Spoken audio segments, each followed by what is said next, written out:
Hare Krishna. Hare Krishna Maharaj. Hare Krishna Maharaj.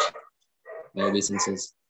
So Hare Krishna Maharaj and assembled devotees, I wish to welcome you all for tonight's Srila Prabhupada Lila Katha. Before we start, I would remind devotees to please adhere to the following norms. We are requesting devotees to please mute their mic and put their camera on.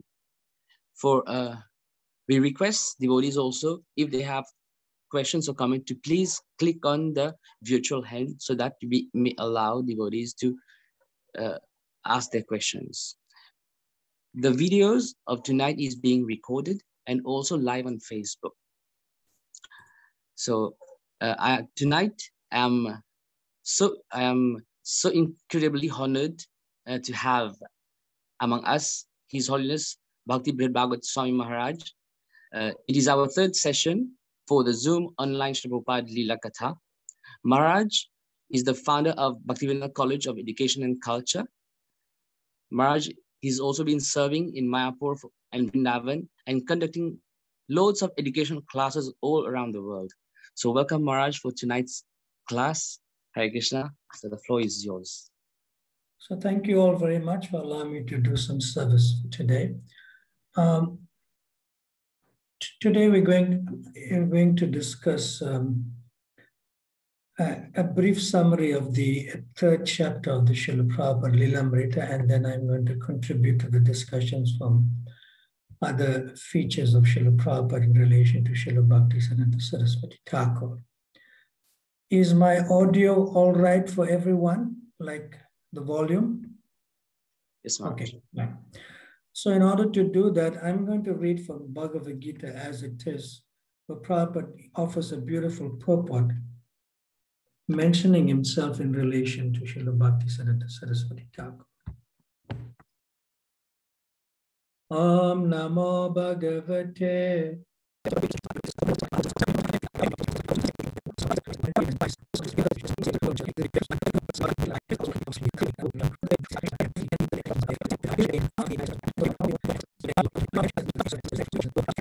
And during his time, a lot of sahajas and others, they actually neglected the basic principles of pure devotional service. And at the same time, he envisioned a worldwide movement to actually spread Krishna consciousness all over the world. And in that way, he prayed to Lord Chaitanya for a son to appear in his family to help him to achieve this dream of spreading Krishna consciousness all over the world. So in keeping with the desire of Srila Bhaktivinoda Thakur, Srila Bhaktisiddhanta Saraswati Thakur appeared on February 6, 1874 in Jagannath Puri. And at the same time, Srila Bhaktivinoda Thakur was serving as the superintendent of the Jagannath temple. It's like the highest administrative authority of the Jagannath temple. So at the time of his appearance, he was given the name Bimala Prasad. And when Srila Bhaktisiddhanta Saraswati Thakur of Bimala Prasad was just 5 months old, his mother took him onto the chariot of the Jagannath Rath. And immediately, by Lord Jagannath's mercy, a garland fell around the beautiful neck of Bimala Prasad, known at that time, Srila Bhaktisiddhanta Saraswati Thakur. And also many previous acharyas and so forth and devotees have felt that Srila Bhaktivinoda Thakur was actually praying for a ray of Vishnu. And that ray of Vishnu is actually known as Srila Bhaktisiddhanta Saraswati Thakur. So that was the appearance of Bhaktisiddhanta, which is the answer to the prayers of Srila Bhaktivinoda Thakur. Then famously at the age of 5, Srila Bhaktisiddhanta Saraswati Thakur, he could say 5 years old, little boy, he ate a mango, which was really not offered to Krishna. So Srila Bhaktivinoda Thakur, in a very mild way, not in a very firm way, sort of said it is not good, sort of a mild offense that if you eat something without offering to the Lord. But at the age of 5, Bimal Prasad, he took a vow never to eat mangoes again for the rest of his life for having committed an offense. Just imagine a 5-year-old child, with such determination of taking such, and not even an offense, you could say, because children do that. But you could see his consciousness, even when he was 5 years of age, taking a vow like that.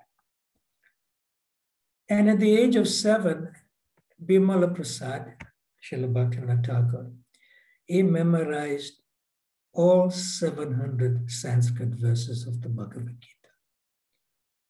And he could speak just like a natural commentaries, even on the Bhagavad Gita. And Srila Bhaktivinoda Thakur was the author of actually many, many books and writings on the philosophy of Krishna consciousness and the practice of Krishna consciousness. Thereafter saw this aptitude and nature of Bimala Prasad, and he trained Srila Bhaktisiddhanta Saraswati Thakur in printing, proofreading, everything. So in his teenage years, it's amazing, several years of his teenagehood, he already received this title from the, you could say, Gaudiya Vaishnav community. And they titled him Siddhanta Saraswati. That means he was full of, you could say, natural scholarship. That's natural for him to take. He was like a Shrutidar. Once heard, he assimilates, he assimilates into his consciousness, and also is like a photographic memory. Whatever he reads once, it's within him. He doesn't forget. So when he received his title Siddhanta Saraswati, he felt, no, this is like a great title for me, but I need to become humble. In his teenage years, he took a vow of chanting 1 billion names of the Hare Krishna Mahamantra. So this indicates that every day he was chanting 300,000 names. And because of chanting 300,000 names, and he took a vow to chant 1 billion names, it took him 9 years and 4 months of his teenage, like early youth years. 9 years and 4 months, he sat in a hut and he chanted 1 billion names in Mayapur. Amazing. And when it rained, sometimes we will take a sort of a type of umbrella and just hold it and continue to chant. And he only used to eat once a day. And that too, he'll take some little plain rice without any salt. Without any salt. Amazing tapasya. But for Srila Bhaktisiddhanta Saraswati Thakur, that was not a tapasya.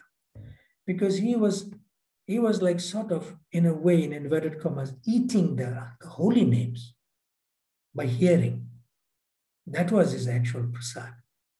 The actual prasad. Now, by the time Srila Bhaktisiddhanta Saraswati Thakur was 25 years of age, still known as Bimala Prasad, but now Siddhanta Saraswati as a title, he gained such a reputation as a scholar of Sanskrit, a reputation as a scholar of mathematics, and also astronomy. And because of that also, of his immense learning, when he got the title Siddhanta Saraswati, because of Surya Siddhanta. So he wrote an astronomical treatise called Surya Siddhanta, and then he wrote a commentary by defeating the same thing. Interesting what a scholar he was. Amazing. Then roundabout, you could say, in 1905, Srila Bhaktivinoda Thakur, his father, requested him, you have to take initiation. Now, within our line, we don't go according to genealogical table, or you could say taking initiation from like a family member. We don't do that. So Srila Bhaktivinoda Thakur advised Bimala Prasad, Siddhanta Saraswati, to take initiation from Srila Gokisha Das Babaji Maharaj. Now you can well imagine here, Srila Bhakti Siddhanta is like a photographic memory, a walking encyclopedia. He is the son of a great district magistrate who defeated everyone on scriptures and logic and Siddhanta, and was greatly honored by all the Vaishnavas. But still, Srila Gokisha Das Babaji Maharaj, he denied all repeated requests for initiation from Srila Bhaktisiddhanta Saraswati Thakur. And as we know, Srila Gokisha Das Babaji Maharaj was illiterate, and he couldn't even write even his own name. So you can imagine the extreme, the polarization of one is illiterate and the other is like the foremost scholar during that time, Srila Bhaktisiddhanta Saraswati Thakur. It's quite a paradox in a sense.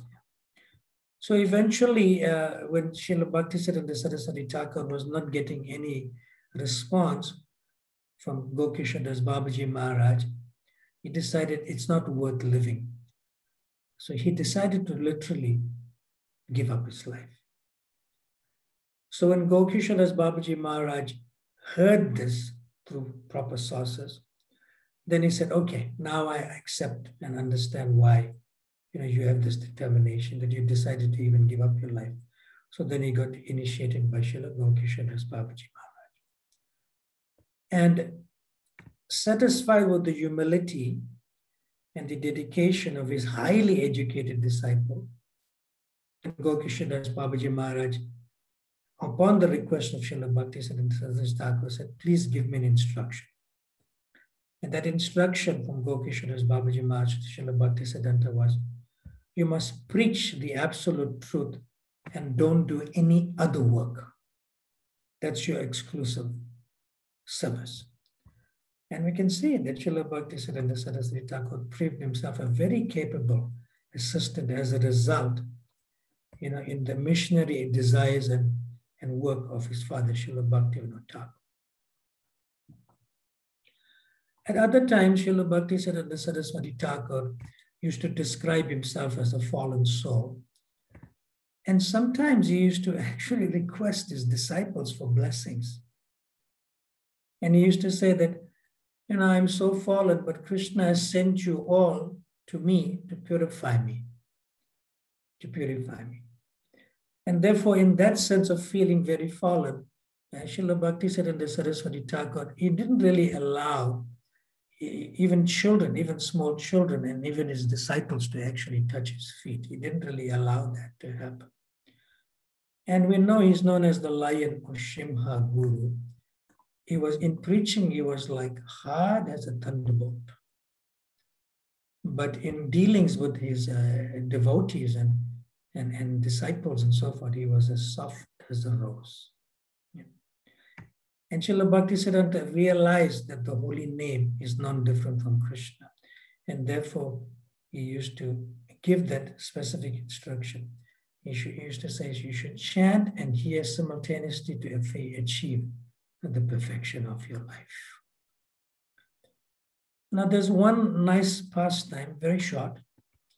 Once Srila Bhaktisiddhanta Saraswati Thakur, somehow, it's like a very simple desire, and it's a desire in a sense, but not wrong.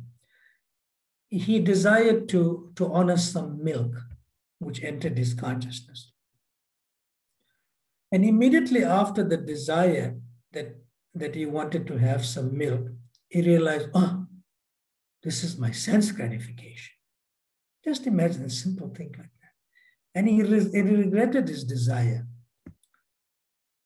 But unknowingly to him, the Lord arranged that a wealthy man, he brought a huge quantity of milk. And the milk was boiled down, made it was with so many sweets and milk preparations and so forth. And that was offered to Sri Chaitanya Mahaprabhu. And the pujari, he brought that Mahaprasad milk and the preparations made from milk to Srila Bhaktisiddhanta Saraswati Thakur. When he received the offerings of Mahaprasad, he felt great remorse within himself. That how is it, because he realized with himself, how is it the Lord took so much trouble just to satisfy this one little desire I had? And he practically condemned himself for having to make the Lord do this service for him. And therefore, he used to always say that we should serve Hari, but Hari should not do any service for us. So that was another famous instruction he used to give everyone. Now, Srila Bhaktisiddhanta Saraswati advised that although in his humility he feels that he's just a speck of dust at the feet of his spiritual master, and Srila Gopishna is just Babaji Maharaj, and at the feet of his Shiksha Guru, his own father, Srila Bhaktivinoda Thakur. So in that humility consciousness, he said that service to Guru and Vaishnavas is actually humility.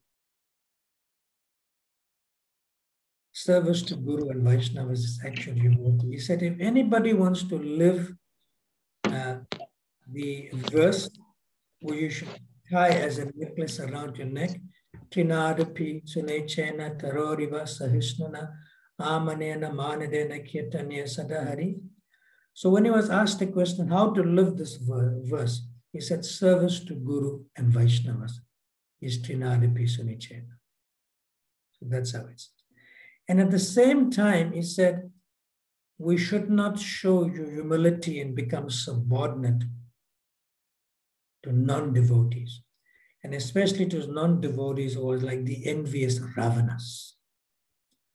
And Srila Bhaktisiddhanta gave a nice example in relation to this, when not to be humble.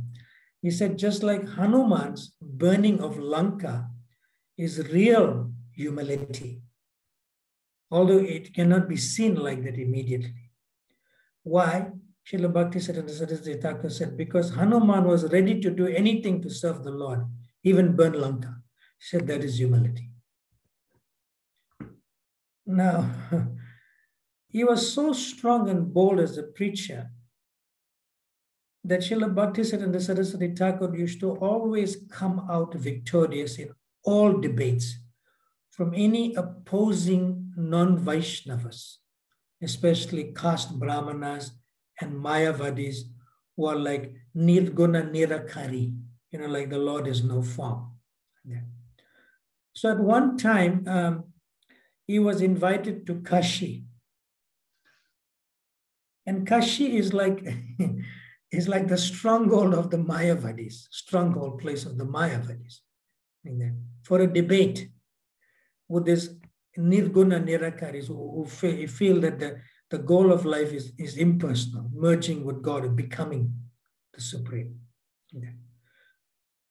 So normally, Srila Bhaktisiddhanta Saraswati Thakur does not accept such invitations. But on this particular invite, he accepted the invitation. He said, I am ready, I will come. Okay. So about 30 minutes later, half an hour, one of the organizers of that debate in Kashi came to him and said, look, our organizers or our debate that our person you're debating with were the Nirguna Nirakaris, the impersonalists.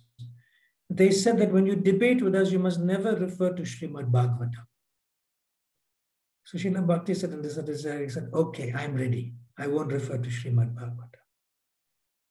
And another half an hour later, the representative came and they said, Srila Bhakti said, in our debate, you should not refer to the Ramayana and Mahabharata. Then Srila Bhakti said, okay, I won't refer to Srimad Bhagavatam, I won't refer to Mahabharata, I won't refer to Ramayana. I am ready, I'm still coming. Then another half an hour later, the representative came again of these Mayavadis, and he said, now you also cannot refer to any of the Vedas, but you only refer to Vedanta Sutra. So Srila Bhaktisiddhanta said, yes, I am still ready, I am coming, I'll still defeat you. So hearing this, the organizers of the debate again came later, and they said, we are sorry that these Nirgun Nirakari group leaders, they have now canceled the debate. So can you imagine that when Srila Bhaktisiddhanta Saraswati Thakur was ready to go for a debate, can you imagine his strength and his courage in the philosophy of the Lord and Vaishnavism? Although they told him, don't refer to Srimad Bhagavatam, Ramayana, Mahabharata, or the Vedas. He was that ready. And then they realized he's going to defeat us. And they canceled the debate. And that was his victory. Very, very, very amazing personality.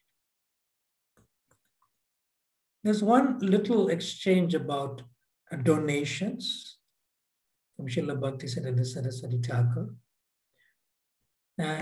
He said that when we as Vaishnavas receive any donations from anybody, we should reciprocate with them with Hari Katha or Krishna Katha. And he said that because Krishna Katha or Hari Katha, no amount of donation can equal it. So therefore, our reciprocation is far more valuable from someone who's giving a donation, because no amount of donation can equal it. Why? Because he said the donor should not think that the sadhu is begging for donations for Krishna. The donor should not think that. Rather, the donor should feel the opposite, that I'm getting so much more from these sadhus, and in the form of Hari Katha, that my donation is insignificant. And then he warned. He said that if some donors think that by my contribution, I can influence them, and to follow my views and say what I want to do, then Srila Bhaktisiddhanta Saraswati Thakur said, even if they give us everything to follow the views, we will consider that as rubbish and trash. Let them keep the views, but we won't even accept the donation. Of course, that was Srila Bhaktisiddhanta Saraswati Thakur. In our time, maybe it's different now. We accept donations and still continue. Now, there was a famous personality who Srila Prabhupada said was the actual person who liberated India from British foreign rule. And his name is Subhash Chandra Bose. He gave Subhash Chandra Bose the credit and not really other leaders in India at that time. So Srila Bhaktisiddhanta Saraswati Thakur was, you could say, a sort of an acquaintance of Subhash Chandra Bose's father. So when Subhash Chandra Bose came to meet Srila Bhaktisiddhanta Saraswati Thakur, at the end of the discussion, the father of Subhash Chandra Bose told Srila Bhaktisiddhanta Saraswati Thakur that that he can't give up non-veg. He can't give up non-veg. So Srila Bhaktisiddhanta Saraswati Thakur says, don't worry, you will give up non-veg.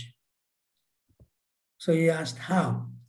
He said, I'm going to personally send you a tiffin of prasad every day from our temple to your home. And that's how he made Subhash eat Krishna prasad. And as a result, Subhash Chandra Bose was born. And he was the one that actually liberated India from British rule, according to Srila Prabhupada. Now, coming to his preaching and publishing of books, Srila Bhaktivinoda Thakur left us from his manifest pastimes in 1914.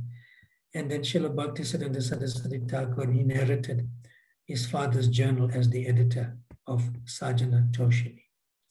And then after that, he founded the Bhagvat Press for the publication of Krishna conscious literature. Then in March 1918, Srila Bhaktisiddhanta Saraswati Thakur entered into the sannyas order, and he assumed the title Srila Bhaktisiddhanta Saraswati Goswami Maharaj. In 1920, he introduced the Navadvip Parikrama, and he instituted sannyas ashram by initiation, into the Gaudiya Vaishnava order. And in 1928, he published a daily newspaper called Nadia Prakash. And for the purpose of propagating Krishna consciousness throughout India, we know he organized 64 Gaudiya Math branches throughout the country, with his headquarters, which was the Chaitanya Gaudiya Math, which is located in Srila Mayapur, at the birthplace of Lord Chaitanya. Now, when Srila Bhaktisiddhanta's final message before his departure, very simple. He said, always remember that our sole duty is to propagate service of Lord Hari and his devotees. And on 1st January 1937, when Srila Bhaktisiddhanta Saraswati Thakur was 62 years and 10 months of age, in the morning, just after Mangala Aarti at 5:30 a.m., his servant heard him say, "Oh Krishna, and he left this mortal world to go back to Goloka Vrindavan. At that very moment when he left, all the clocks in the ashram stopped at the same time. And the administration of the West Bengal, entire Bengal state, they gave a public holiday, and they announced that everyone should enter services for the mourning, MOURNING, of the passing away of Srila Bhaktisiddhanta Saraswati Thakur. The entire Bengal state mourned his passing away. Srila Bhaktisiddhanta Saraswati Thakur, he sort of also adjusted some traditions of Krishna consciousness given by the previous acharyas to conform with the, you could say, material advancement of the social condition within this 20th century. He then considered that the printing press was the most effective way to spread Krishna consciousness throughout the world. And therefore, he gave that order to Srila Prabhupada. If you ever get money, print books and distribute books. So that's how he adjusted it, and Prabhupada imbibed that order as his life and soul. And now we will connect Srila Prabhupada to Srila Bhaktisiddhanta Saraswati Thakur more in our discussion now. Now, Srila Prabhupada received this order in 1922 to spread Krishna consciousness all over the world from Srila Bhaktisiddhanta Saraswati Thakur when we began our class today.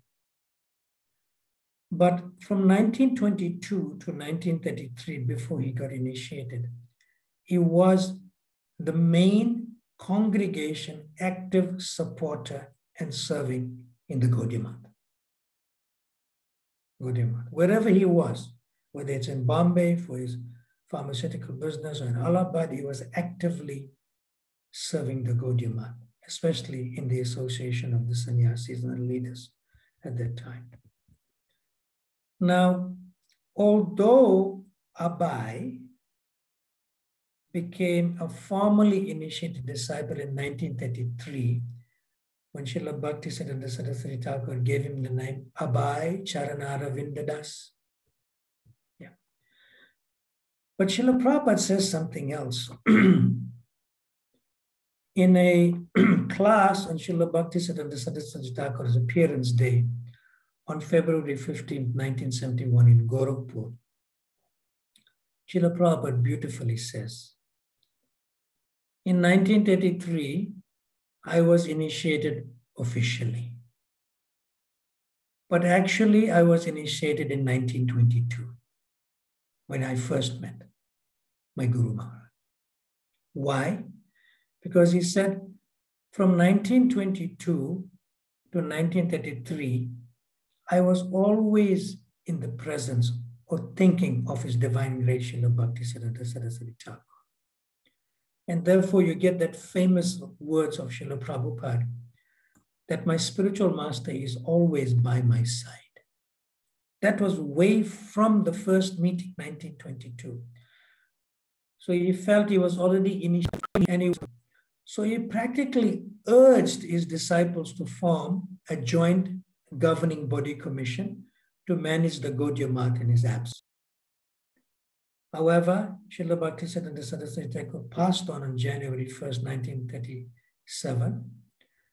But unfortunately, as we know the history, that his leading disciples did not heed to his instruction to maintain a governing body.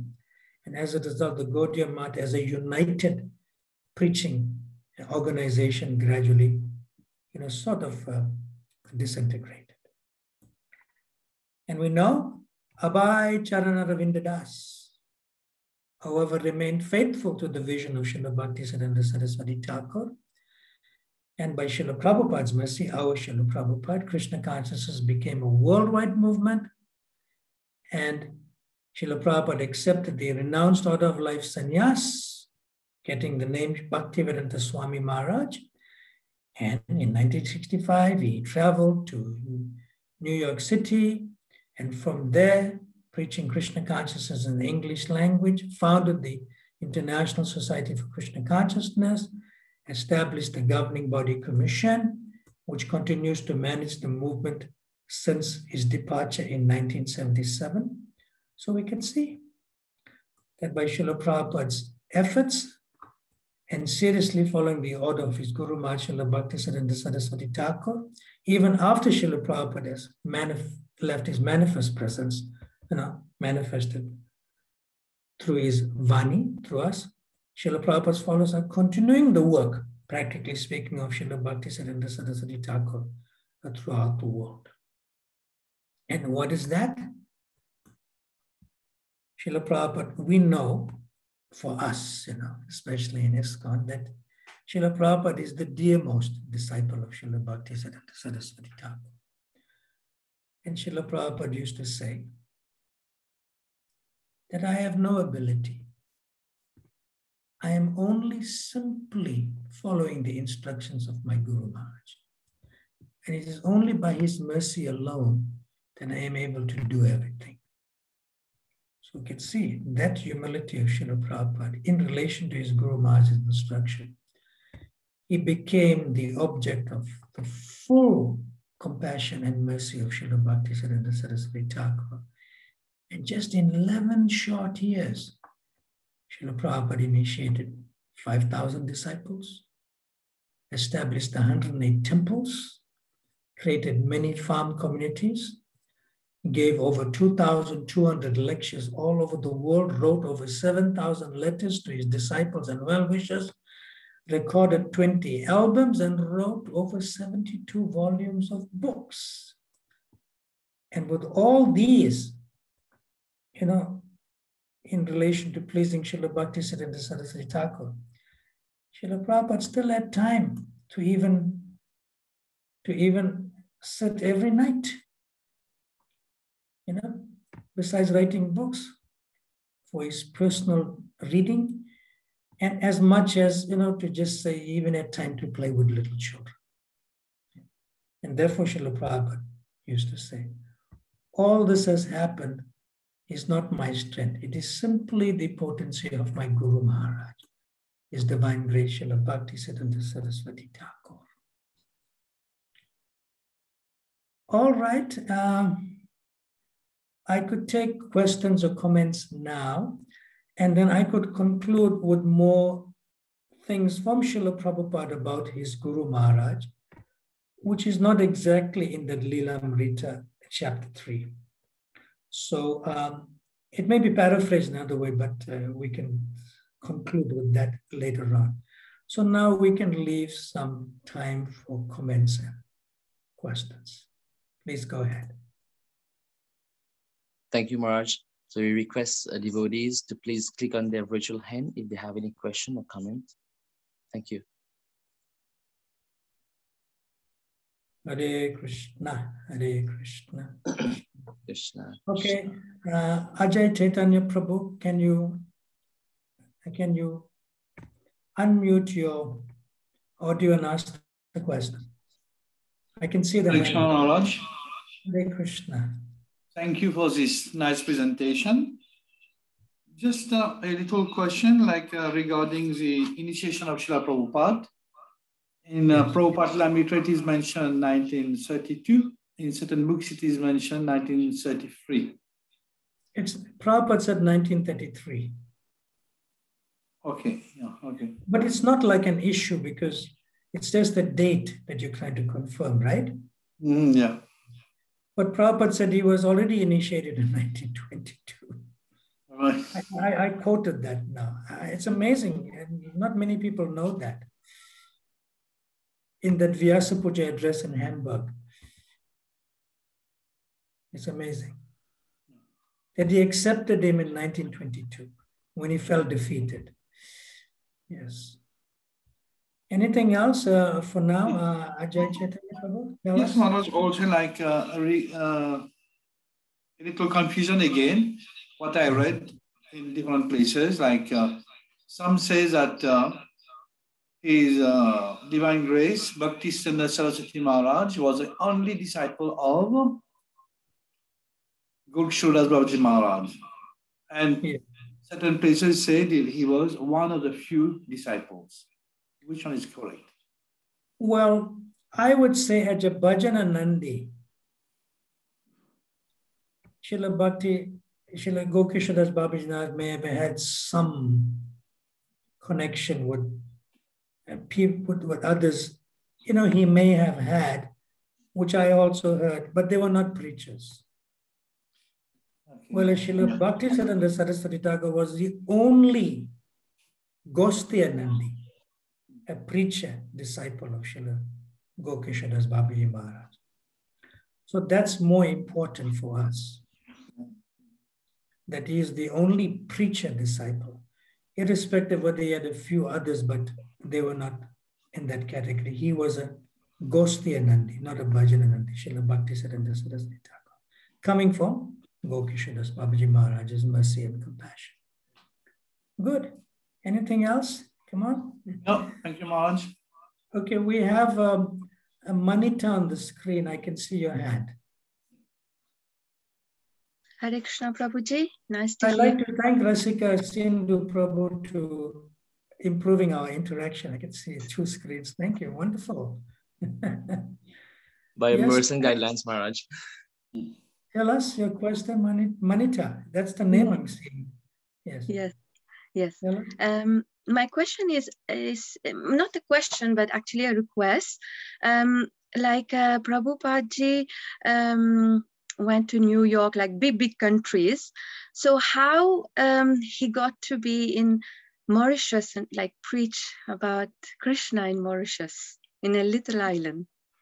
Just a little few lines about it, please. No, that's a big one.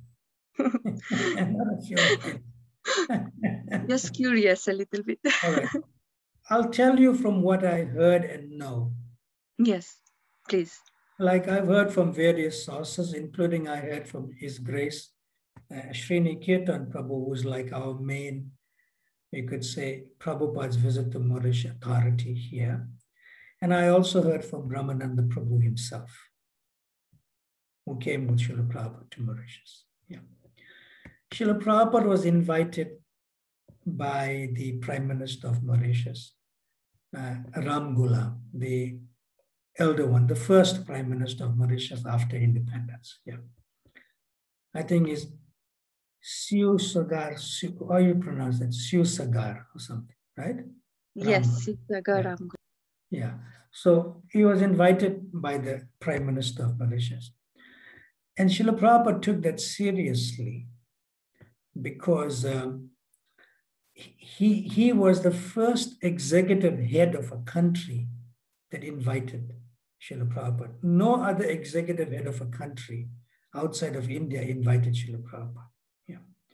And Srila Prabhupada was even given the airplane ticket on business class on Air India to come. I have the video how India arrives here and Prabhupada is coming. Yeah.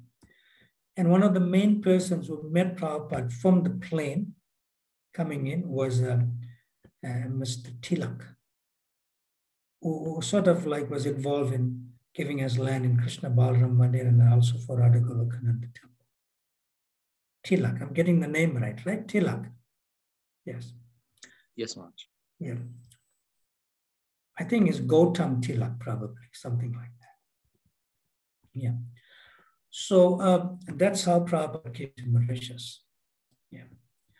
Now, I did elaborate research on Prabhupada's coming to Mauritius, so I'm going to mention one thing. Now, Prabhupada, when he came here, he came on Air India. Yeah. So it's a short flight from Mumbai. And at that time, in the 70s, the permission was already, the land was already got for the Juhu temple. It was a great struggle, but eventually they got the land. So now they needed permission and so forth to construct the temple, which is another like saga or fight, which you'll read in the book by His Holiness Giriraj Swami, I'll Build Your Temple, the Juhu story.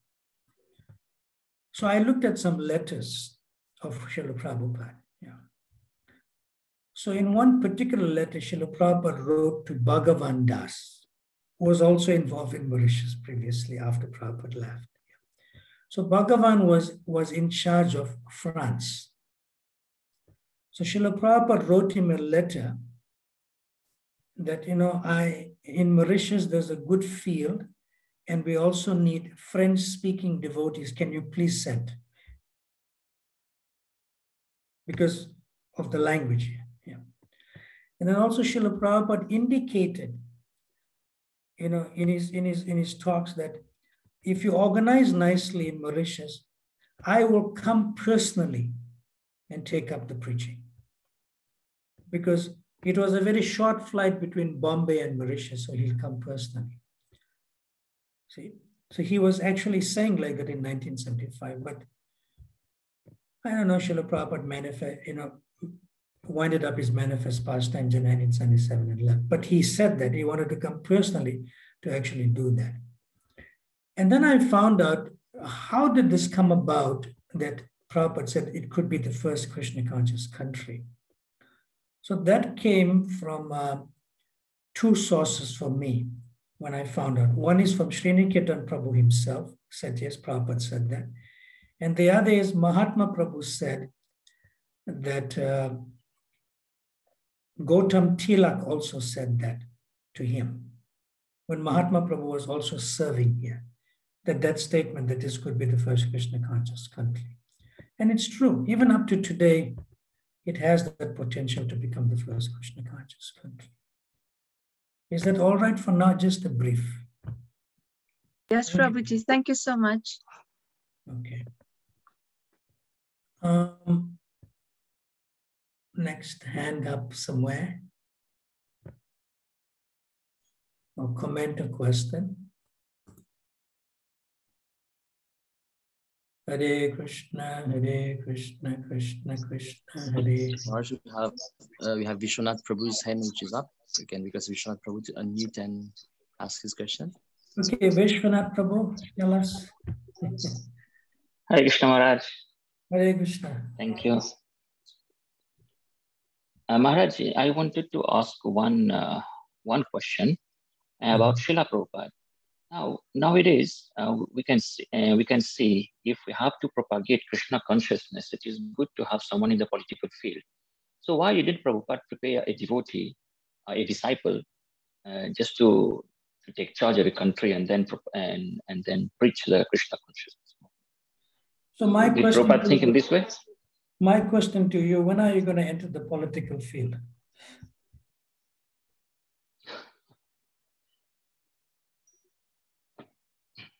But we can guide you. If you enter the political field without the guidance of proper brahmanas and sannyasis, then you're going to make some mistake. Because you can become influenced by the other politicians and think their ways and get lost in the whole thing. You're getting it? So I'm just going to give a very frank answer. Very frank answer. I have evidence from Srila Prabhupada that he wanted devotees to get into government right here in Mauritius. In a public press conference, he said that here in Mauritius, which was his last public press conference. I think I may have sent that to you too. I may have sent that to you too. So it would be nice. It's an open thing in Mauritius. It's not like something that we have to hide. Even the government themselves know that. So if somebody has an inclination like that, they should actually be submissive to spiritual authority. Otherwise, they'll become one of those other politicians anyway. Yeah. I heard from various sources, including a devotee called Balavanta Prabhu, who's Prabhupada's disciple, who also wanted to stand for elections in the US. Yeah. Balavanta, and I think there's another devotee, another lawyer devotee named Amarendra. So I heard that they said to another devotee who told me that when the question was asked to Srila Prabhupada, why didn't you become like the, they call this in India, Prime Minister Mantra, what? Mantra something? Mahant Mantra something. Mantri. Mahamantri, yeah, Prime Minister. So when they asked him in those words, why did he become the Mahamantri of India? Like that. So Srila Prabhupada said, that's not my position. But I can become the guru of the Mahamantri. I can become the guru of the Prime Minister or the President. So if somebody is standing for election, a devotee, if he doesn't have a Shiksha Guru, we're not talking about Diksha Guru. Diksha Gurus are not around nearby you. They must have some spiritual mentorship on the ground. Otherwise, they can deviate. They can deviate of what the goal is of Prabhupada. Because when you associate, you know that Sri Chaitanya Mahaprabhu didn't even want to associate directly with Maharaj Pratparudra. You know that, right? He met him as a devotee in the gardens, but not met him as a king of Puri. So therefore, if somebody is standing for elections, they're taking the risk, they're taking a great risk to actually become influenced by the current politicians who are there. So in order to reduce the risk of not becoming contaminated and fallen like everyone else, they need to be listening to spiritual guidance and follow that. Now, Srila Prabhupada said that when he was asked the question, he said, every king, every executive head of state, they have advisors. But we are not saying advisors. Prabhupada said they have people who actually they listen to and they execute that from the spiritual viewpoint. From the spiritual viewpoint. So in order for that to happen for Mauritius, if a devotee wants to take up that service, we, including me, we are willing to help them to take up that service, but they need to follow some spiritual direction. They need to chant their japa in the morning with this spiritual, support. They need to be like spiritually accurate, like that, see? So I'll give you an example what it really means, like that. In the political field, I did a lot of research on this. In the political field, you can get killed. In the political field, you can get a bad name for no reason. It's all like, it's all like, rubbish. The whole thing is like, you do one little thing that's off and then they explode that thing, what this is happening. You understand the point here? So therefore, if you are spiritually acute, then the brahmanas or the sannyasis can bring you to the point of being an actual kshatriya. A kshatriya is not your regular politician that you have nowadays. a Kshatriya. So the spiritual guides, the Brahmanas and the sannyasis locally, when they give that person who's standing for election, Prabhupada said we should go along with the flow of democracy and then become the government. There's no problem. Because your currency is votes, basically. Your currency is nothing else, it's votes. So when you get votes, you go into government. So that's the way Prabhupada said we should go along with that and become the government. But the main thing is this. If that devotee who's standing for election is not a Kshatriya type who's submissive to the Brahmanas and the sannyasis, a Kshatriya is submissive to the Brahmanas and sannyasis. If that person is not, then he's going to get lost as the other politicians. So they have to have spiritual protection, spiritual care, spiritual guide to become a Kshatriya who has the Brahma Tejas. And Brahma Tejas means that you have the potency that when you speak as a Kshatriya, which you're getting the potency from the Brahmanas and the sannyasis, even if somebody wants to do something wrong to you, they'll think twice. Oh, no, I have to be careful with this person because I may get a heavy reaction. See, because you have that spiritual protection, that spiritual care, and that spiritual support. That's how it works on a practical level. If you don't have that, you'll become one of them and, whatever. Like that. So therefore, it is very, very important that anybody who wants to take to government service as a devotee needs support. Why? Because votes is your currency. Say, for example, if Shriman Vishwanath Das wants to stand for election, I'm just giving an example because you asked that, right? Yeah. Now, how are you going to get the devotee support? You're only going to get the devotee support who will influence the devotees. And that's the Brahmanas and the sannyasis will say, vote for him. See? So therefore, that's one thing. But the submissiveness of the Kshatriya to the Brahmanas gives him the Brahma Tejas to actually do that service with spirituality at its command in his heart. Otherwise, he becomes weak and materially influenced and does other things. So this isn't just what it actually means. Vishwanath Prabhu, is that okay? Thank you, Maharaj. If you want, we can speak more in private.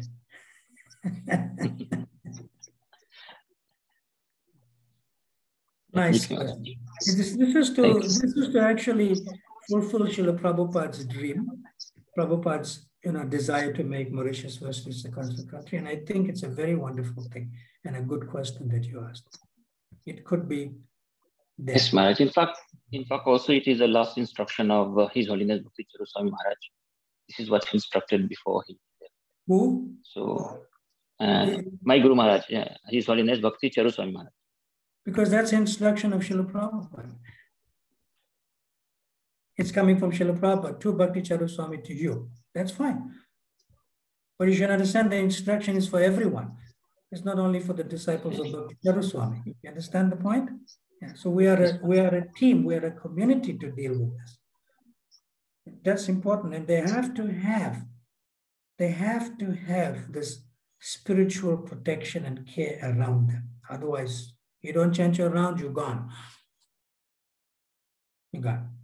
That's the important thing. Okay. Nice. Next, a comment or question, or I could go to the concluding words of what I still, Rasika Sindhu has a question. Tell us.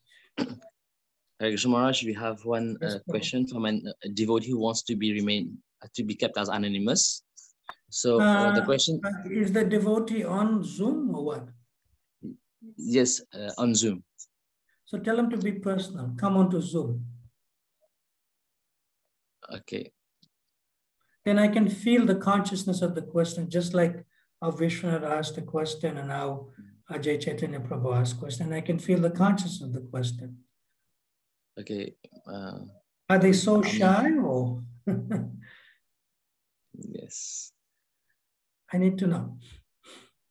So I think the devotee, he got the message.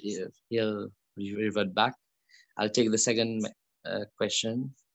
We have Rambaras Nimai Prabhu, who's asking, Hare Krishna Maharaj, is it wrong for a... Where's the person? Where's the person? He's on, he's on Facebook. Zoom. He's on Zoom. So tell him to come on to Zoom. Rambaras Prabhu, can you please switch on your camera? Unmute your video and speak so you'll come on to Zoom. Oh, Mataji. Yes, Mataji. Yeah. Tell us. So my question is it wrong for a woman to join politics? What's your other name? You are initiated? Yeah, Sandhya Arti Devidasi. You from Monte Blanche or Sebastopol? Yeah, Sevastopol. Okay, I remember you. Yeah. It's not a question of wrong or right. It's not a question of wrong or right. The same principle applies. If you don't have any spiritual guide or authority on the ground, you're going to get lost somewhere. You got to have spiritual guides. You know, like devotees were serious brahmanas, seriously following the principles and chanting nicely and so forth, having a morning program, as well as you got to have, like, even if there's some sannyasis around, they can guide you. But spiritually, they don't guide you in politics. They just guide you that you are a steady devotee, a steady practicing devotee. That's very important. So sometimes it augurs well, Sandhya Arti Mataji, it augurs well also that if you want to get involved in it, that's fine, but you need support. And you cannot get devotees. We have many devotees in Mauritius who will support it, but they'll only support it based on the word of the spiritual leaders. And we know votes are the currency. See? So I'm not sure whether you know the devotees well and they know you well, like Vishwanath is known fairly well like that. So it's important to have spiritual guidance. Otherwise, you cannot be that type of potency internally to actually withstand the challenge that you have to challenge, that you have to go through, because there's a lot of transitional states with the current politics and politicians in any country in the world. What do you speak of Mauritius? Okay. Is that all right? Okay. But it's a nice practical question. It's a nice. If you have a desire for that, that will be nice, but there has to be spiritual guidance. Otherwise, what's the value? You can be, if there's no spiritual guidance, then it's like a normal other politician that's going on. That's the difference what Prabhupada says, make it first Krishna conscious country. If the leaders and government are not Krishna conscious under guidance of spiritual, care, then there'll be nothing. Actually, Maharaj, I am a follower of a party, but they all know me that I am a devotee of ISKCON, and many ministers, when they see me, they see me, they never say bonjour or namaste, they say Hare Krishna, and I'm really pleased when they recognize me with this identity. But I wrote about this desire to my Guru Maharaj, but it was very early, but I did not get the opportunity to relate him about the depths of my entering in politics. And this is where I am lost somewhere, because I don't have a proper guidance now, because I lost my Guru Maharaj, but the instruction of Prabhupada and my Guru are here. But today with this class, I am inspired by your class also. So I do hope that if ever I am going to move on into depths, then I will be pleased to get a guidance. I don't know from you or... But guidance is based on, I appreciate what you're saying on a practical level. This is important. But guidance is based on faith and relationship. is based on faith and relationship. So if you want to cultivate faith and relationship with a spiritual mentor, then you should do that. It's very important. It's a very practical thing that you're asking, and it's the right thing. You're intelligent, and I see you're asking it already. So if you have devotees, it may not necessarily be me. That's fine. It may not necessarily be me. But if you have devotees who you are close with, who can help you spiritually, then that's the meaning of making it first Krishna conscious country. Isn't it? If our devotees who are standing for election and becoming politicians are not Krishna conscious, so how can you make it Krishna conscious country? So therefore that requires sadhu sangha, that requires favorable association devotees, that requires, you could say, spiritual mentorship, that requires care and affection amongst devotees. It's very important. See? So now, my question would be, very simple question, that any devotee who's standing for elections and becoming a member of parliament, what are they're going to do for Prabhupada and Prabhupada's ISKCON in Mauritius? That's my question. See?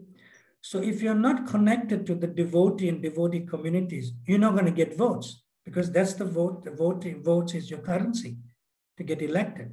See?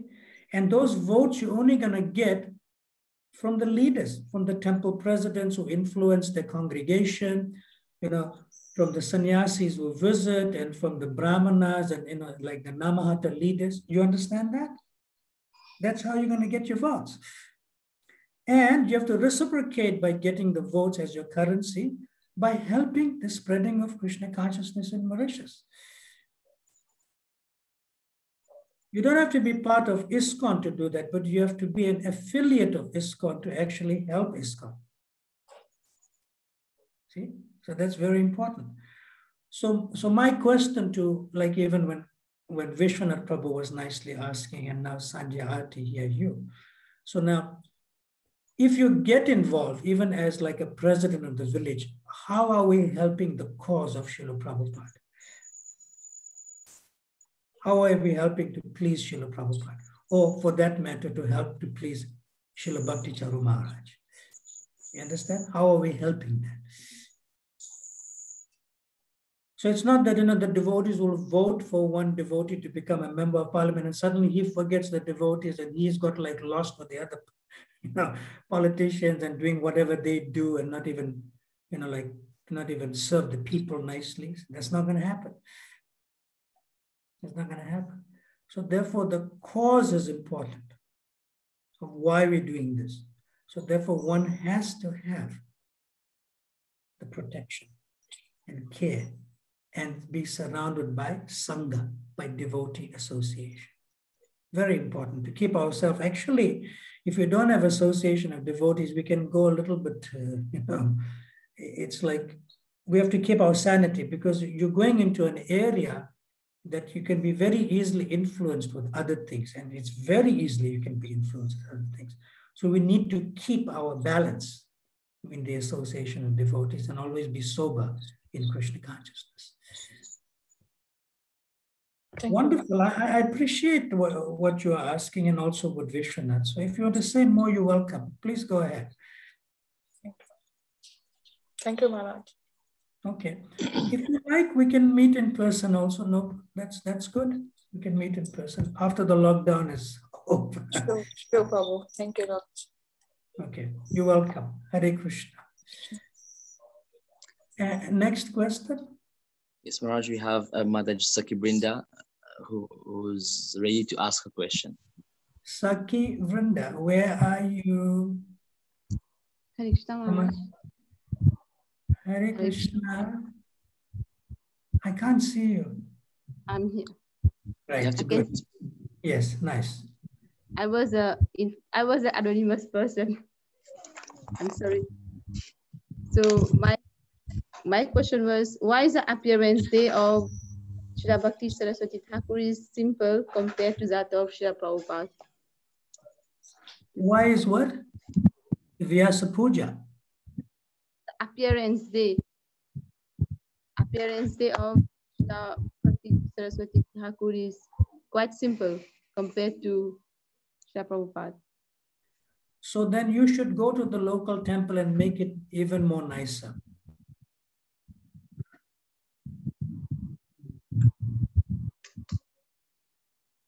In other words, Sakhi Vrinda, did you hear me? Sakhi Vrinda? No, Maharaj. Okay, I'll repeat my answer. Instead of asking why, that we have like not an elaborate festival for Srila Bhaktisiddhanta Saraswati Thakur on his appearance day, it is better that you go to the temple and say you'd like to help to make it a bigger festival. Is that all right? Yes, ma'am. What can you do in your small way to make it bigger?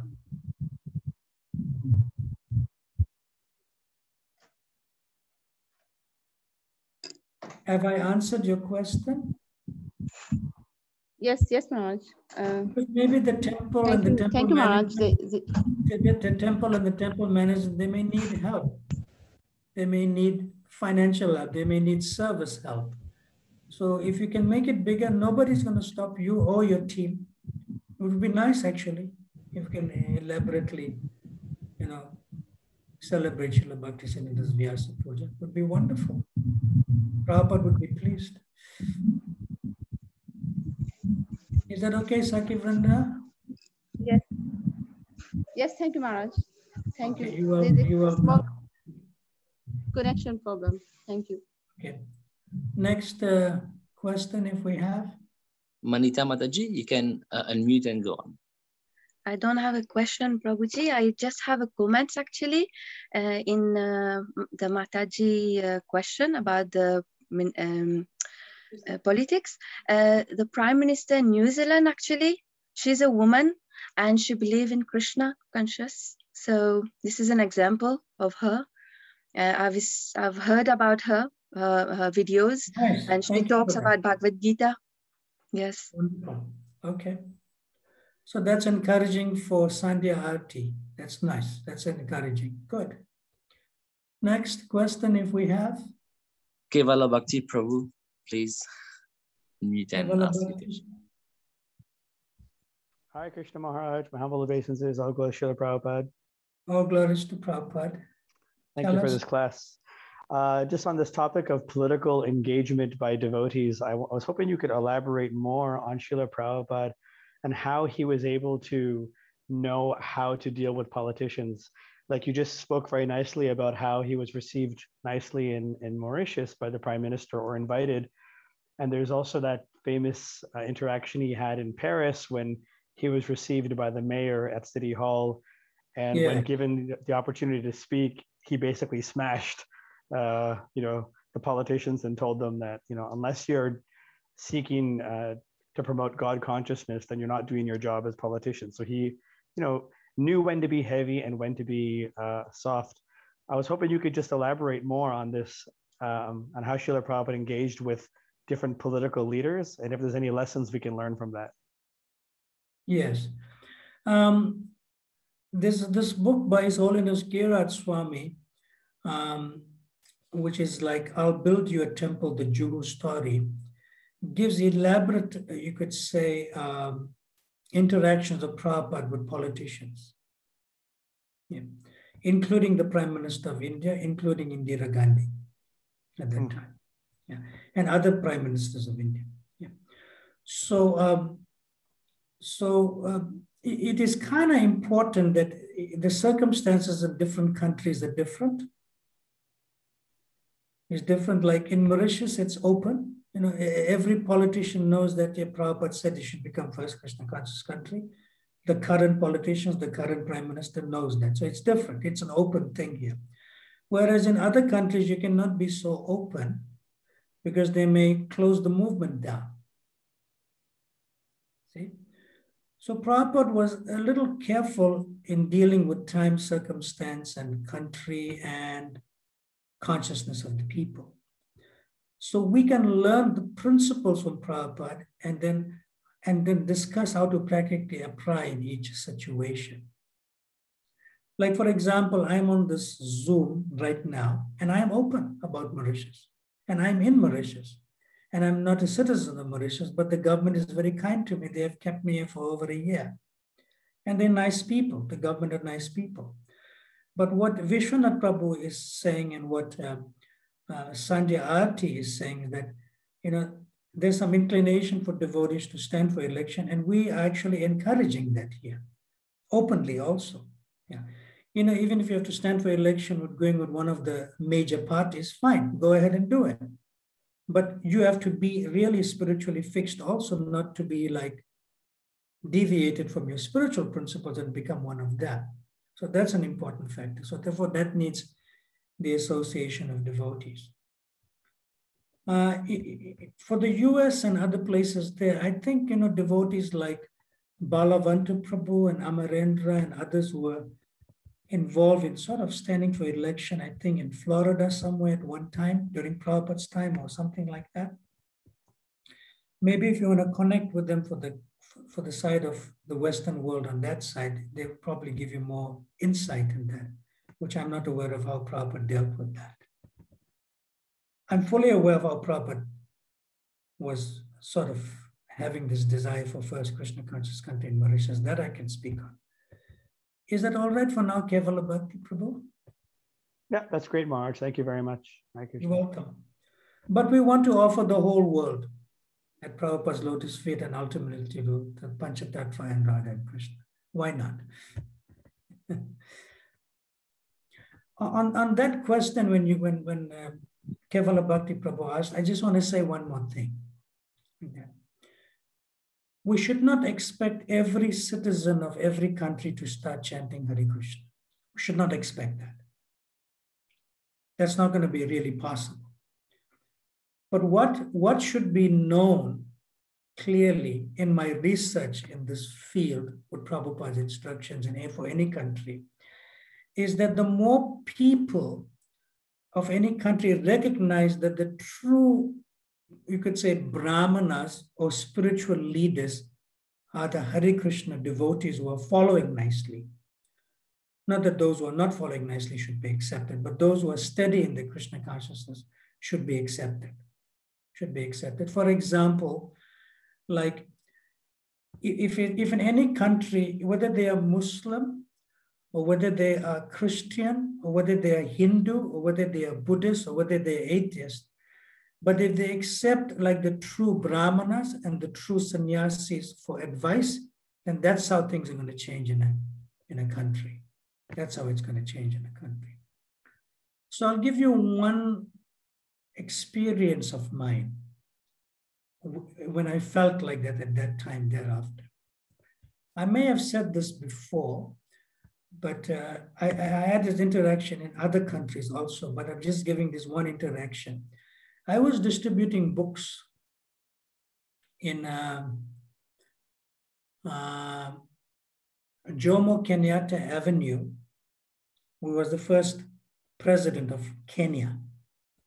And they named a street after him in Nairobi. So I'll just make this brief. I was distributing books there, and I was there like maybe for 2 hours on the street. And sometimes I was a little tired. So one Gujarati businessman who has a shop there, he gave me one low, foldable chair, and I was sitting there. But I didn't know I was being observed by an archbishop. An archbishop is a little high up person in the spirituality of the Roman Catholic Church. And you get bishop, archbishop, cardinal, and there's only one pope, and like that. So he approached me and he said, I've been observing you. And he preached to me for half an hour. He preached to me for half an hour. So then he asked, do you have any questions? I said, yes, I have some questions. I said, let's not discuss the Bible, whether it's the Old Testament or the New Testament. Let's not discuss the Quran. Let's not discuss the Bhagavad Gita. He said, fine. I said, now I have a question. Okay. I said, are you a father and a grandfather? He said, yes. I said, well, I am not a father and a grandfather. I'm a sannyasi. I said, that's our first difference. He agreed. I said, my second question to you, are you a vegetarian? He said, no. I said, well, I'm a vegetarian. Then he said, what is the meaning of this question? I said, no, which is better? Which is more compassionate? To have compassion to all living entities, including animals? He agreed. He agreed. Then I asked him the third question. I said, do you have a house? He said, yes. I have a place. I have my grandchildren who will come and visit me and so forth, like that. And I said, but I don't have a house. I said, the whole world is my family and the sky is my roof. I said, that's the third difference. So then I asked him the fourth question. I said, now can you safely tell me who is living the scriptures, you or me? Like that.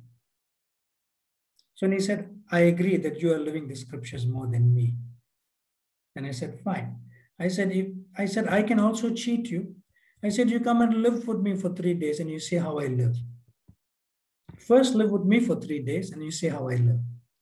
And then I'll come and live with you for 3 days, but you won't allow me to live with you because you cannot live as you live as me.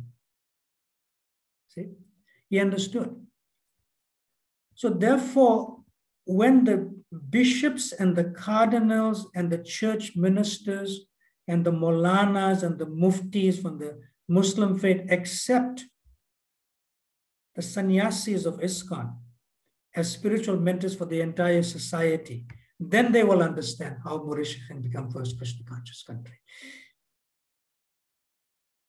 See? So therefore it is most important, not everyone will chant Hare Krishna, but at least they should accept who is actually living the Quran, who is living the Bible, and who is living the Bhagavad Gita. They should accept that. And that's how we become spiritual authorities, and that's how a prime minister or a president of the country will take us seriously. And that's how we spread Krishna consciousness. And we don't expect everyone to become vegetarian, but they know that those who are vegetarian are higher in their consciousness than those who are not vegetarian. That should be accepted by the leaders of society also. See, that should be accepted by the leaders of society. So that's how we can work towards making Mauritius a first Krishna conscious country, or any other country for that matter. If they accept us as the actual leaders that are protecting the country on behalf of God, whether they accept God as Allah or Jehovah or Adonai or Krishna, doesn't matter. But they accept that we have the closest connection and communion with God because of our living the scriptures. That is the most important thing. And this Archbishop, he agreed with me. And in the end, I gave him a science of self-realization. He said, I will read your book, but I cannot become you because I have this position. But I said, so long as you accept that we are the ones who are living the scriptures and not you. But that's very important. Okay, so our class is going towards a different direction for some reason. But I believe it's fine. I believe it's fine because it's Prabhupada's desire to make Mauritius first Krishna conscious country. Okay, so how do we proceed further? I'm going a little over time, which I don't mind. I love this, I don't mind. But I will also conclude, in a Krishna conscious way with Prabhupada and Srila Bhaktisiddhanta again. I can conclude, but tell me when to conclude. And where's our nice host? Maharaj, I'm just relishing that session of question and answer, and it's really enlivening, just like all of us here. We are concerned, we are concerned that we are also accepted as like the leaders of the Hindu faith. We are accepted like that. That's fine. But the more the Hindu leaders accept us as the leaders of the Hindu faith, that will be even better. Right, Vishwanath Prabhu? Yes. And that's where your votes are. like that. So therefore, it's important, although we are seen as Hindus, but the others, the Catholics and the Christians and the Muslims will see that, okay, this is a real leader. This is the real spiritual leader, but he's not a politician. But the spiritual leader will guide the devotees who are standing for politics. That's how it works. See? I'll give you another example, a simple example. Many years ago, I met Mr. Kadras Pillai, who was the Minister of Education at that time. He asked to meet me in his office. So I told him, if you want to meet me, you come and meet me. I won't come to your office. So he came and met me at the Radha Golokananda Mandir. And he came. He's a humble man. Yeah. So at the end of the talk, this is many years ago, I was a brahmachari. And in the talk, he said, if I have grandchildren, I'll send them to your school.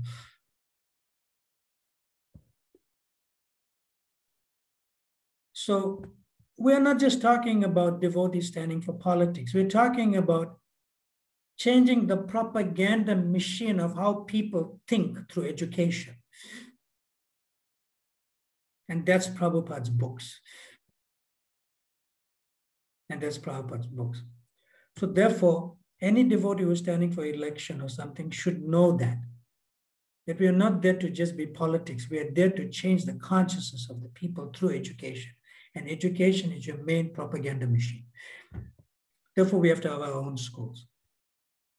Our own schools. So there's many things to consider in this. So that education and training for the population in the country comes from the Brahmanas and comes from the sannyasis.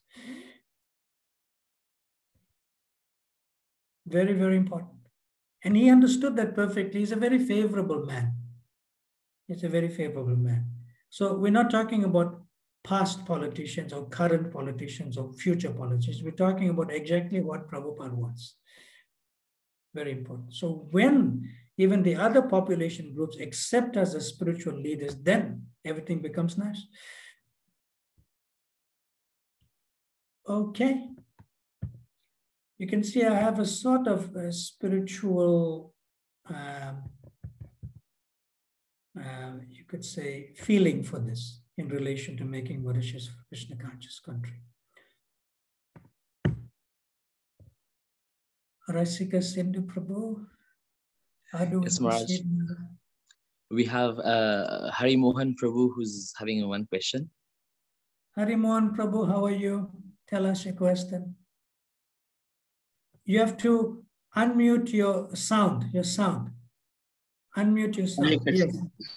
Yes.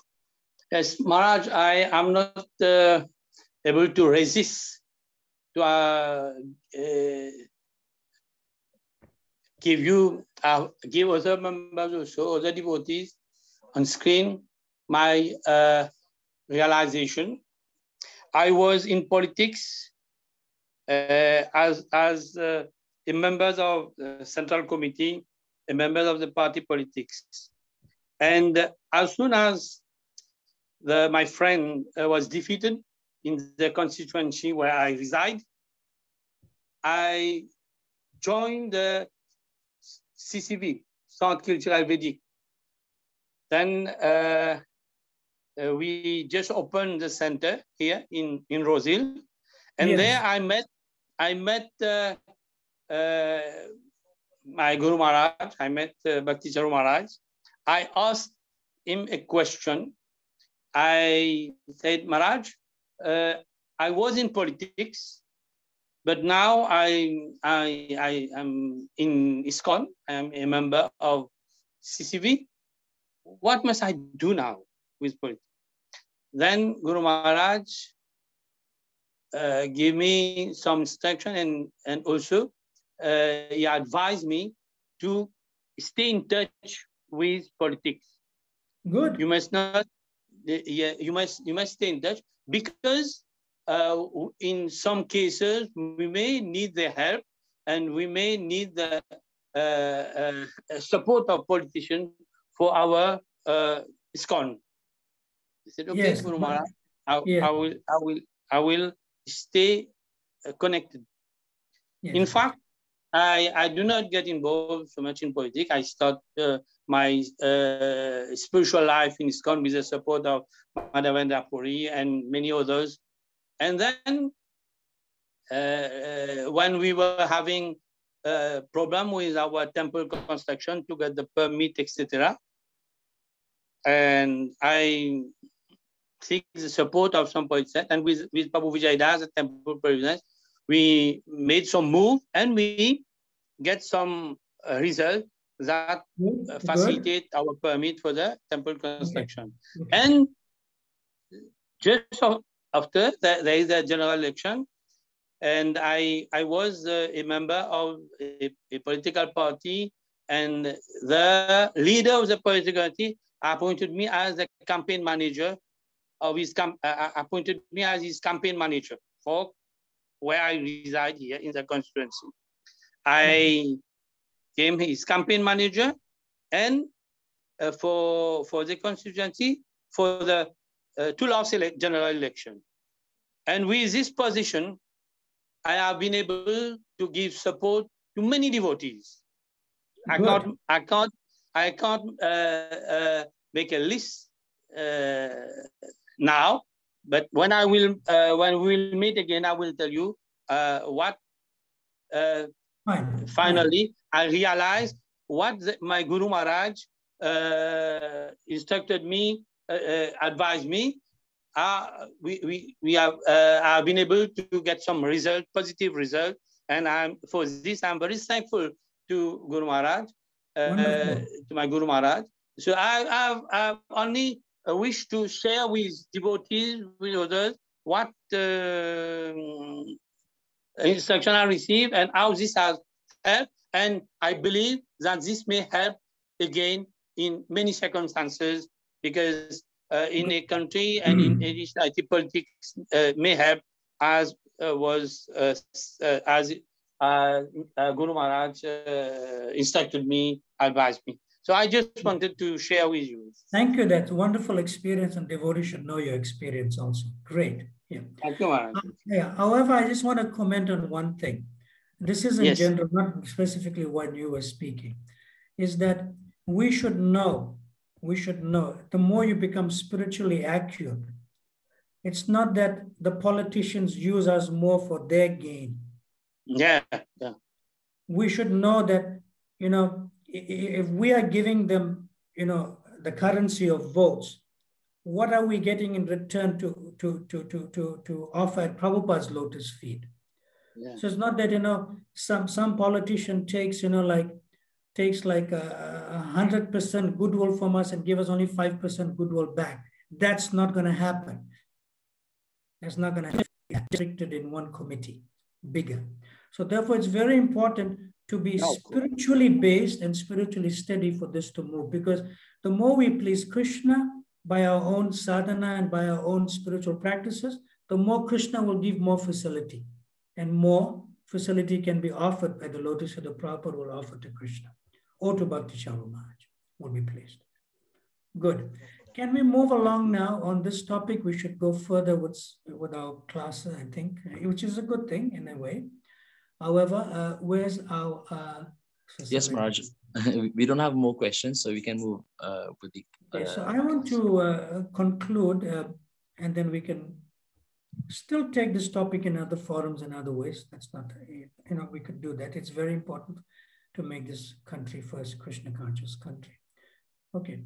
So Srila Prabhupada always used to refer to Srila Bhaktisiddhanta Saraswati Thakur in most of the times when he speaks to his disciples and speaks to us as my Guru Maharaj. He used to say, my Guru Maharaj. So when he used to say my Guru Maharaj, there's a sort of like, this is, this is my Guru Maharaj, I belong to him and he belongs to me. Yeah. So in one place, Srila Prabhupada used to say that Krishna must be given, you could say, first-class foodstuffs. So if somebody offers third or last-class foodstuffs, then he's not performing his duty. At the same time, Krishna can accept anything, even if it's offered by a devotee. And a devotee can accept after Krishna accepts the bhoga as prasad, even if it is spicy. Then Srila Prabhupada said that Hiranyakashipu gave Prahlad poison, but Prahlad offered that poison and drank it as nectar. So what does this mean? Then Srila Prabhupada also gave another example of Putana. Putana also offered Krishna poison, but Krishna felt, oh, it is so nice because she accepted me, as a son, and she became my mother. So he took the poison and delivered her. So she became a nurse after she was liberated in sort of Mother Yasoda's household. So why I'm making this point? When Prabhupada gave these two examples of Prahlad Maharaj and Krishna with Putana, then Srila Prabhupada said that, that my Guru Maharaj, he always took the good side. In other words, a good man does not take the bad side. He always takes the good side. So he said, my Guru Maharaj did not take the bad side. Just as, Prahlad did not take the bad side of his father, or Krishna did not take the bad side of Putana, but they transformed it into a positive way. And he said that when he took the good side, he always felt that, oh, this person is coming forward to give some service, so I should accept. So he always looked at the good side.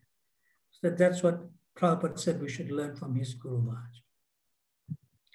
And then the famous one, Srila Prabhupada used to quote, and he said, my Guru Maharaj used to say, don't try to see God, but work in such a way that God will see you.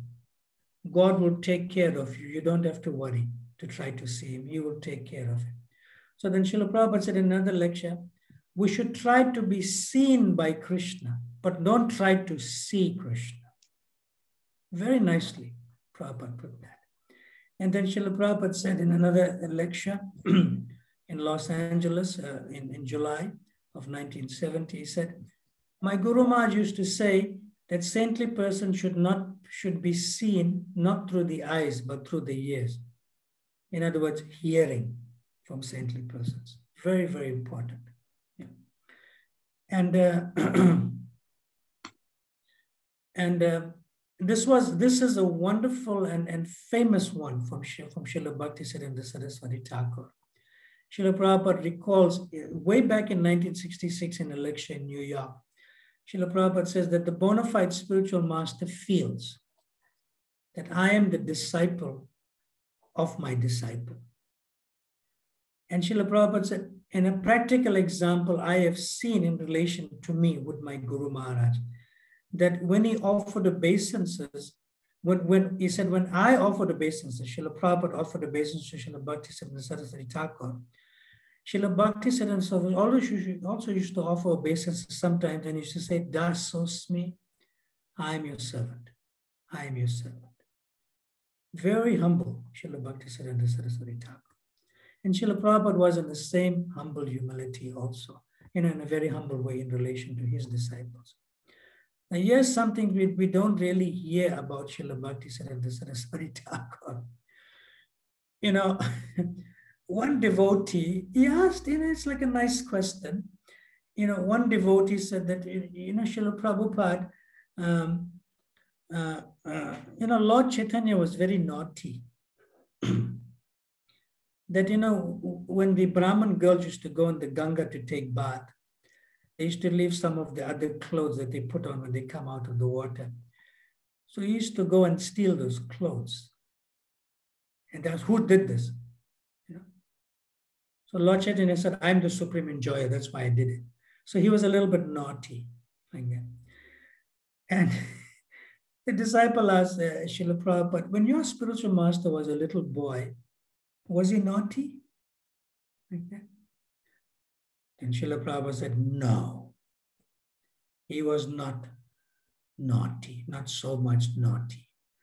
He said, my Guru Maharaj was a very gentle boy, but Chaitanya Mahaprabhu was a very naughty boy. And Prabhupada starts laughing. And Prabhupada said, And Krishna was even more very naughty boy. Said, anyway, chant Hare Krishna. Like that. Very wonderful. And just to conclude for today, Srila Prabhupada said in a lecture in Gorakhpur in 1971 in February 16, he said that, so my Guru Maharaj used to say that, do not take the risk of waiting for another life. Finish this business, Krishna consciousness, in this life. Because in this life itself, there is no certainty, there is risk. So why risk to come, to take another life? And then Srila Prabhupada said, what is that Krishna consciousness? Man mana bhava mad bhakto ma jaji mam namaskaro, that we should surrender to Krishna. We should remember Krishna, offer our obeisances to Krishna, and so forth. And Prabhupada said, that's all. Always think of Krishna. And then in a beautiful purport in the 4th canto, Srila Prabhupada says, my Guru Maharaj, Srila Bhaktisiddhanta Saraswati Goswami Prabhupada, used to say that every one of his disciples must go back to Vaikuntha Loka or Goloka Vrindavan in this life, and without waiting for another life to execute devotional service. So that is the desire of Srila Bhaktisiddhanta Saraswati Thakur, and that is the desire of Srila Prabhupada, that we should finish with this one life and go back home, back to Goloka Vrindavan. Srila Bhaktisiddhanta Saraswati Thakur Goswami Maharaj ki. His Divine Grace Srila A.C. Bhaktivedanta Swami Srila Prabhupada ki. Ananta Koti Vaishnav Vrinda ki. ISKCON Mauritius Yatra ki. Serving to make Mauritius the first Krishna conscious country ki. Jai. Jai Gaur Premanande Hari Hari Bol. Thank you very much. Thank you so much, Maharaj, for this brilliant expose and unveiling the many pastimes of Srila Prabhupada and Srila Bhakti Saraswati Thakur Prabhupada. Listening to your narrations, Maharaj, I personally am so inspired to dive in this Lilamrita, and also I'm sure this is the case for our dear listeners here tonight. Tonight we had a very exceptional question and answer session, thus inviting you all for more nectar. So our next lecture will be on Monday. Monday we are receiving His Grace Haridev Prabhu.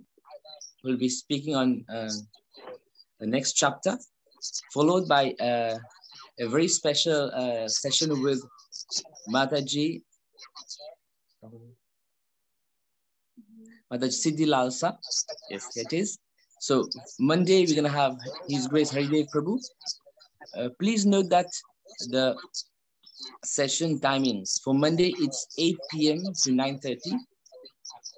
Then Thursday, special program with Her Grace Siddhi Lalsa Mataji.